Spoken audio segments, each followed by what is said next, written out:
Hello friends, আমার এই নতুন ব্লগে তোমাদের সকলকে জানাই ওয়েলকাম ওয়েলকাম ওয়েলকাম। বিশ্বকর্মা পুজোর আগের দিন গিয়েছিলাম মায়ের বাড়ি।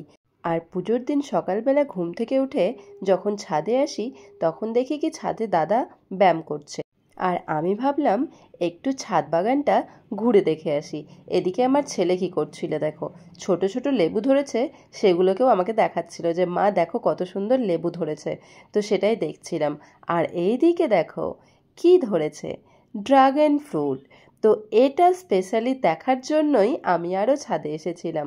আমার দাদার মেয়ে কিন্তু আমাকে বারবার বলছিল, পিন্নি চলো ছাদে, ছাদে কিন্তু একটা জিনিস দেখাবো।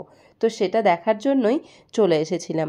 এই দেখো দুটো ফল ধরেছে, তার মধ্যে একটা পাকা আর একটা কিন্তু কাঁচা আছে। 2-3 দিন পর সেটাকে ভাঙতে পারবে। আর সেদিন যেহেতু পুজো ছিল, সে কারণে ভাবলাম চলো এটা ফল প্রসাদে দেওয়াই যাবে। তো সে কারণে দাদাকে বললাম যে এটাকে ভেঙে দে। আর আমি কিন্তু সামনের দিকে গেলাম না, কেননা প্রচণ্ড কাঁটা আছে এই গাছে।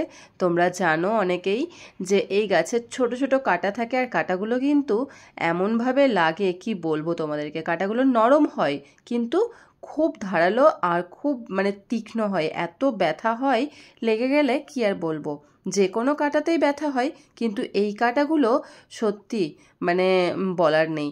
যাই হোক, তো এই ফলটা পেরে নেওয়ার পর তারপর দেখো বাচ্চাগুলো হাতে নিয়েছে এক এক করে। ও বলছে আমি নিয়ে যাব, ও বলছে আমি নিয়ে যাব।